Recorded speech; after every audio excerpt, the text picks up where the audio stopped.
Good morning. Spokane to Renton. Can you believe that? Or actually Airway Heights to Renton, same thing. But yeah, gonna go get loaded. 2 pieces, supposed to fit side by side, like 128 inches long. Let's go see what it is and see if it actually fits, because a lot of times we get the dimensions and things don't work out. Things don't fit. So I'm hoping that it's gonna work, but let's go together and watch. I kind of have a feeling that you're not supposed to be really filming anything here, because I came here and the lady is like, go wait outside because you can't be waiting in here. And I don't know where my freight is. She said she's not here yet, and I thought she said bring it here. I'll bring it here, or just whatever, but wait outside. So I couldn't even like stand in the door and in the warehouse area and be there. I guess we'll see. I don't know. But either way, they're making stuff for Boeing. Precious Metals is the company, Parker, and they make precious metals supposedly, so I imagine like lightweight stuff, titanium, whatever, things like that. We'll see. And it's I think she said it's crates, so maybe I'm taking empty crates back after Boeing brought them something. I don't know. You know, business is business. For me, my job is this. For them, whatever it is, either they repair, they build new, and so on and so forth. We actually used to do a lot of pickups from here many years ago, maybe 5-6 years ago. We'd do a lot of pickups out of here. So I don't know what's up, what died off. Used to be a different broker, and maybe, you know, somebody beat the price or somebody screwed up on something and they just stopped with them. But it'd be nice to get in with these guys to be able to, you know, take this stuff on our own, because they used to have shipments almost daily. And if not, then a couple times a week to Boeing, to Seattle. So I don't know. Maybe it's worth a try to get in with these guys, give them a card at some point, see if they want to, you know, use us for really anything around here or anything going anywhere else. Happens all the time when brokers want to get us over there quicker than we need to be, and I don't know why. I looked at the screenshot of the rate confirmation, and it actually did say noon on it. So this way's closed. Go back this way. They said it's not ready. You know, she's like, it was scheduled for noon. I'm like, oh, I'm sorry. It's usually we get, you know, hurried, and, you know, stuff like this happens, you know, actually. And she's like, oh yeah, they probably just need them really bad. So they took down my phone number. They'll give me a call when it's ready. She said maybe an hour, maybe longer, maybe noon. I don't know. Nobody knows. So I got my phone on me. I'm going to go back home. I only live really 11 minutes away from this place. So why am I going to sit here and wait for, you know, 2 hours? Or 3 hours even. It's almost 9 o'clock right now. So they hurried me over here, and it happens all the time where we get hurried. And, you know, then we just wait. So I really don't know. It's weird. They called me back within the hour, so I'm heading back. It's okay. Still got some paperwork done that I needed to do in the office, and then now I'm heading back. That's pretty cool of them to get it done a little earlier than the noon. And I'm not sure why. I came back, and then I looked at the bid that dispatch was bidding. And the load post actually said pick up ASAP, deliver ASAP. So not sure where that, you know, discrepancy came from, the difference of us being there at, you know, at that time. Plus, before I even left, they were already asking ETA to pick up. And usually when you're asking that like 3.5 hours before pickup, that usually means that, you know, you want us there. Why would you be asking otherwise? Doesn't make any sense. But who knows? I mean, these days, that's just kind of how things are. People, you got to babysit people. Brokers have to babysit people. Apparently, we have to babysit people, but we don't run a daycare, guys. This is why we work with owner-operators instead of, you know, company drivers that, you know, you have to babysit. Owner-operator, he's already should be a different kind of, you know, mentality in that person's head. Should be more responsible, more reliable, you know, more quick to the thought of what to do and how to do it, and, you know, so on and so forth. More presentable at pickups and deliveries. I mean, just overall owner-operator is already a different kind of person because they can already afford, they're different. They can afford their own vehicle. They can afford their insurance, the fuel, everything else. So it's already somebody who's got different kind of values in life versus somebody who's just, doesn't care, doesn't have really any kind of goal to meet, just kind of working, for somebody else, and that's it. So that's my take on it. Don't get me wrong. There's other people out there who just don't want that responsibility, and they do drive good, probably. But from what I've known, from our experience, there's a very, very low percentage, maybe 1-2% out of 100 that you get for reliability and everything else. That's just my take on it. As far as vans go, maybe semi-trucks, it's different. There's some people that care. Like my uncle, he drives for a company, and he takes care of that truck. He, he cleans it. He, you know what I mean? He takes very good care of that stuff. And it's not his. It's a company box truck. He does like local and regional deliveries. For the most part, he's home every night. I believe he is, anyways. And he does. That's what he does, and he takes care of his stuff. Like that kind of a driver, yes. But those are only one out of, thousands that do that. Everybody else just kind of doesn't care. I mean, that's the same thing he says. Nobody else cares. Nobody will even say that it's broke down or something doesn't work or that AC quit on it or anything else. It's like, why? Don't you want to be comfortable, and don't you want to be, driving in a vehicle that's, been maintained, that people do maintenance on it, fix things for you, and you don't have to deal with any issues? That's how it goes. But owner-operators are always more responsible, more reliable. You can trust them with more things and so on and so forth. They're not gonna just park and leave the van somewhere at a gas station and throw the keys in the bushes and and quit up on you. That's not how things work.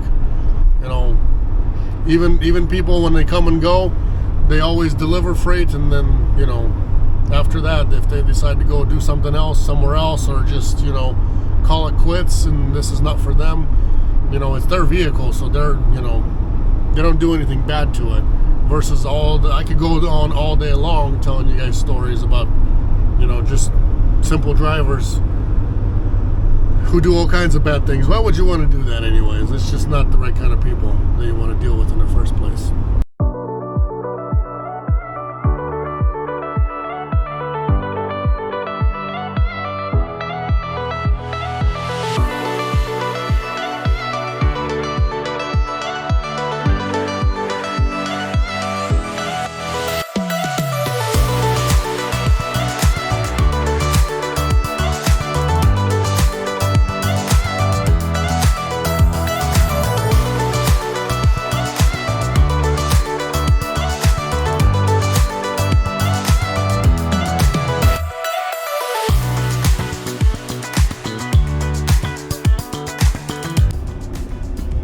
Well, I've been loaded with stuff that's even 16 foot long, and experienced forklift drivers can do it. This guy is just kind of scared, or maybe he doesn't have the right authority or what it is, but it's only 128 inches long.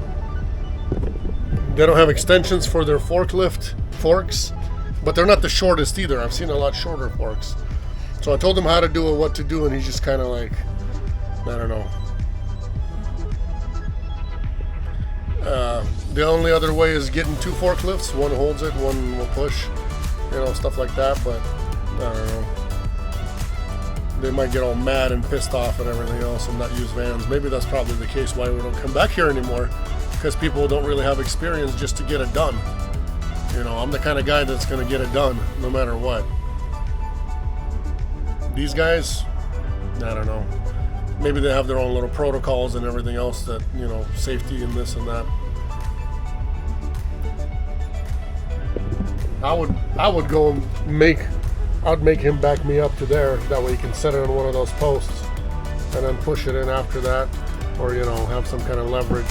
There's so many ways to do it. He's just kind of not really listening, I guess. Plus, this stuff is aerospace stuff, so you can't really be filming too much out in the open.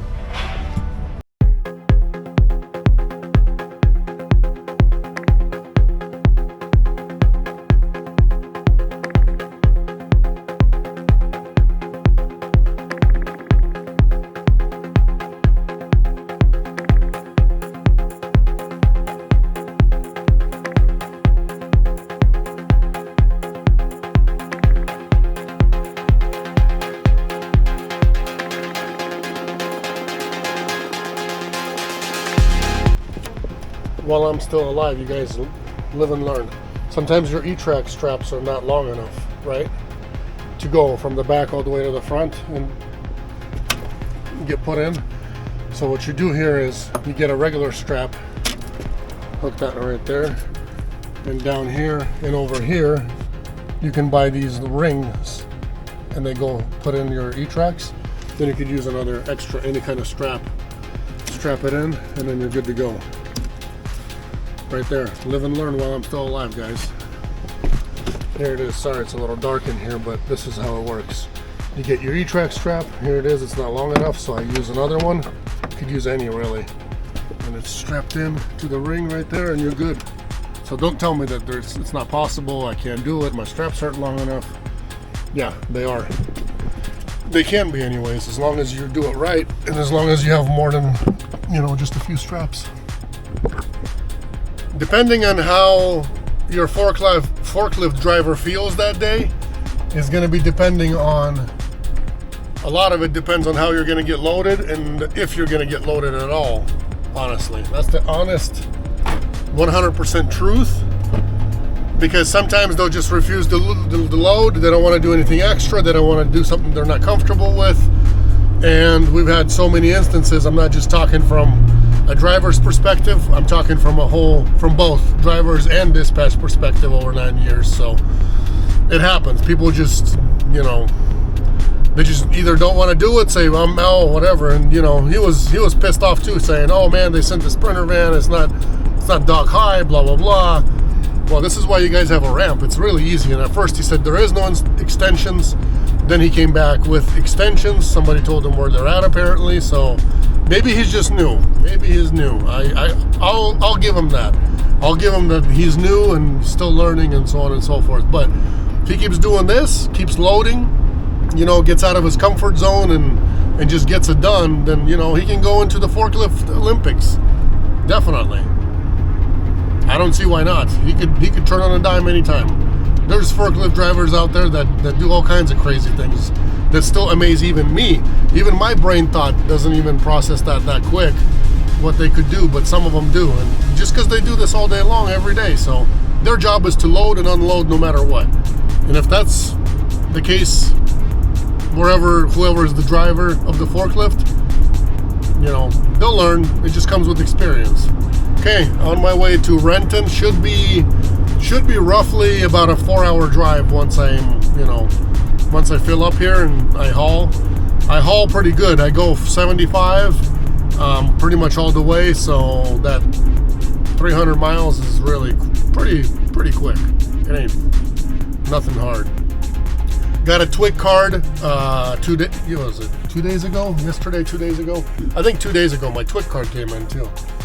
I never really thought I needed one in the past, but sometimes there's these loads that they can't find anybody for, and a TWIC card is definitely helpful.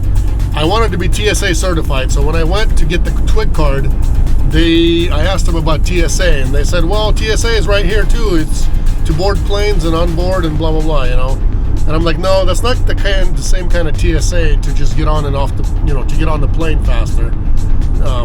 It's a different kind of and they really had no clue. They're like, we don't know.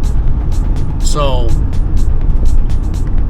I'm still in the dark. If you guys know something about, if you're a driver and you're actually TSA certified, let me know where to go for that, because I've went on their websites and there's so many different websites that are like third-party people that I don't really want to deal with third-party people. I want to do it the right way and get it, get the right thing done. Because I don't want to deal through some third-party website and have them rip you off. I've had bad experiences dealing with people that are or other third parties that have nothing to do with, that you could be dealing with the right kind of people if you know where to go. So I'd rather do that. I want to deal with the people direct. Let me know in the comments section if you guys are, one of you or two, whatever, whoever's TSA certified, you're a driver, you're TSA certified, or maybe you work at the airport and you're TSA certified. Let me know where to begin this whole certification process. What do we do? Because I'm in the dark and I want to get TSA certified.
This really is one of my all-time favorite places to swing by and stop by and show you guys. I know you've seen it many, many, many times, but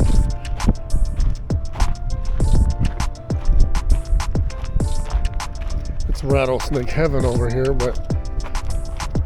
And yes, we do have rattlesnakes in Washington State, don't worry. But look at this. The views are just incredible. I don't always have the time to stop, but today I got a few minutes for you guys.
Here we are delivering to Boeing. I'm not sure where exactly the gate is, but it says to enter here, but it's got a whole bunch of construction going on. I think I'm supposed to enter somewhere else.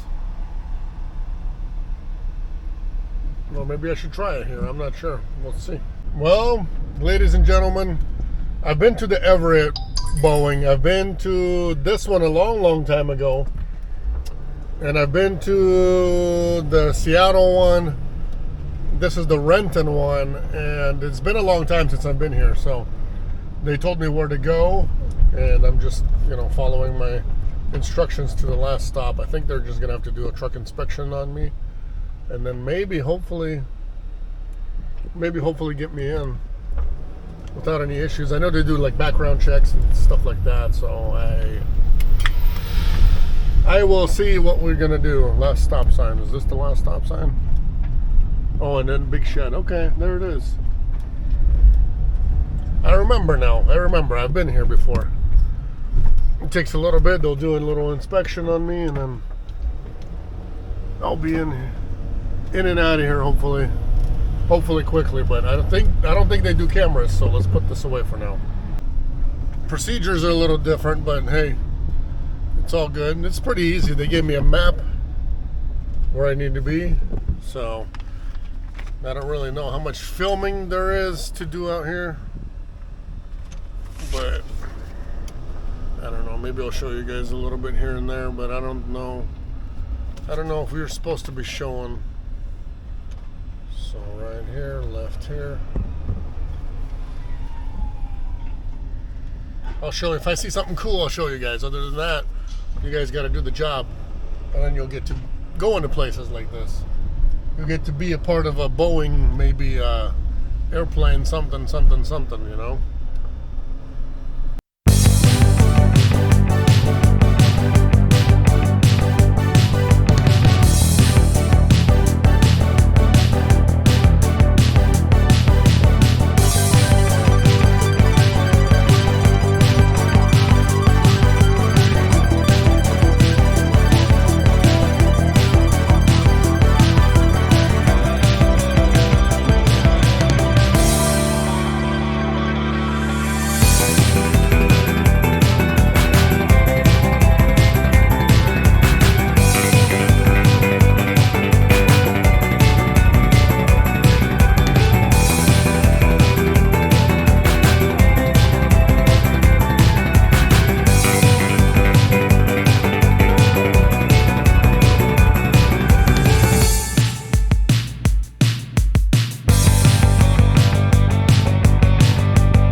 better fast forward all that stuff because that took a long time to get unloaded. Really, seriously.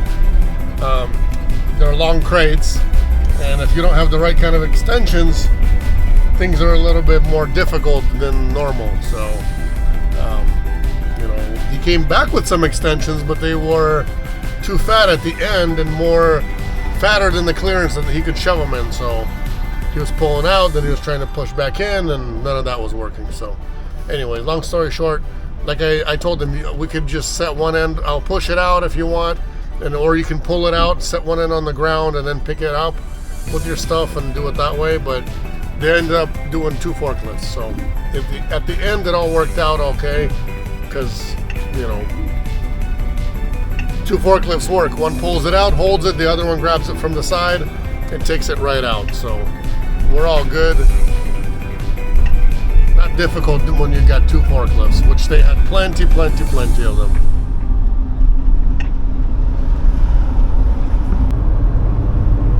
Yeah, going home is nice and easy now, but I just sat in that traffic right there coming in to Seattle area. Look at this. You see that? That's exactly how it was. It took forever. And I don't get what this 405 is always so busy. It's just, I don't understand. There should be some kind of a relief or, something else through here, but it's always like that. Always, every time. And going home, especially for me, has always been tough as well, but right now for some reason it's good. 448, and this is what it is. That's what that side looks like. Part of the job, guys. Part of the job is you are going to be in traffic all the time. Like literally all the time. It doesn't matter if it's going to be nighttime, if it's going to be daytime, if it's going to be morning, evening, there's going to be traffic. There's just some places where there's always traffic, like Atlanta, LA, Chicago area, Cleveland area, New York, New Jersey, all that stuff. So and many more places. And even places where you thought there wouldn't be any more traffic or any traffic because something could always happen on the road. They stop freeways. They, do all kinds of things where I've been stopped on I-90 itself because a helicopter was landing to pick somebody up after an accident. So that's happened many times before. Once they do that, that's, you could be could be sitting there for a couple hours in traffic. Just happens. So be prepared for that. Anyways, thanks guys for watching. God bless. Subscribe if you haven't yet. And I will see you around. Definitely will see you guys some more.